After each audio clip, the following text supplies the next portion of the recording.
docela dlouhá. Jo, jdeme se podívat na Leilu. Jo. Pojďte, holky, chyběli jste mi. Mami, ty jsi nám taky chyběla. My tam jsem. Ježiši, peníze musím získat, oni mají biliony.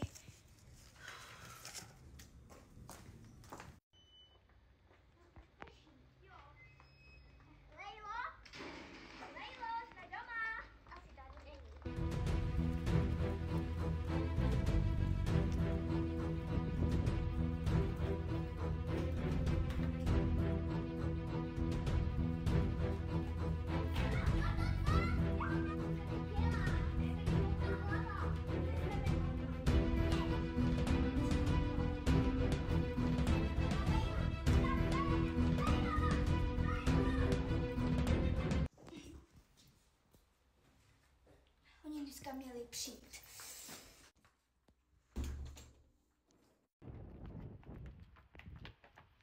Lejlo, otevři ty dveře! Lejlo, co to je? Lejlo, nastav, otevři! Lejlo! Co to děláš světlo?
No tak my ti to už konečně řekneme.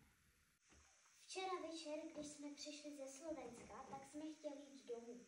Ale jenže já jsem viděla, jak leží na stole naše vkladní knížka, kde máme hodně peněz. A tak jsem se šla podívat a teď jsme se lekli, že proč to tam je.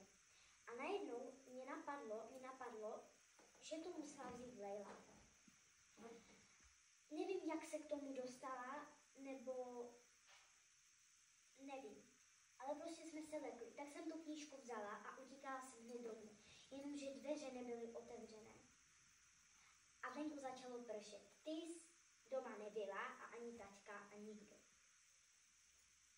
A já nevím teďka, kde je ta Leila. Takže to je všechno.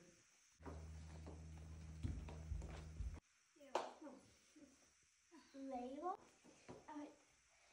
můžu se na chvilku zdržet, potřebuji jít ven. Samozřejmě, že ne. Posaď se. Důvod? Dobře víš co. Ale dobře. Co? Nevíš? Možná si vzpomeneš. Co to je?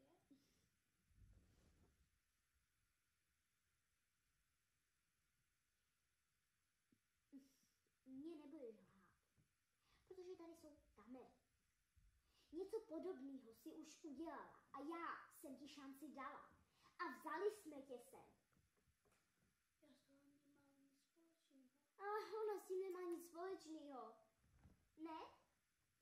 Tak se pojďme podívat na kamery. Co ty na to? Buď mi teďka řekneš pravdu, nebo se půjdu podívat na kamery. Dobře, byla jsem to já, ale já za to nemůžu. To bylo moje dvojče. Ona to chtěla, ne já. Ale holky, co když to je pravda? No já nevím.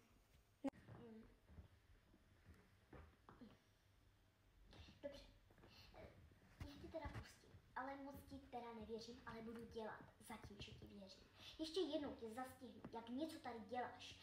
S tvým dvojčem nevím, jestli ti mám věřit, jestli máš dvojče nebo ne. Ale ještě jednou ti říkám, že tě zastihnu dělat něco takového, tak tě vyhodím. A ještě zavolám policajtu.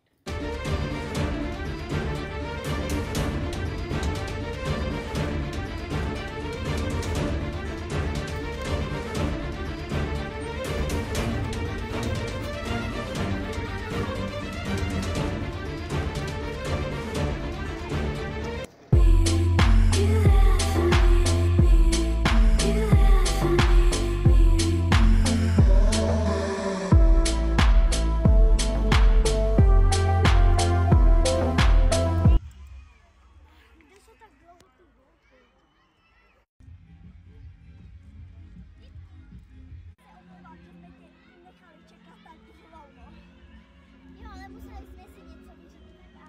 Čau.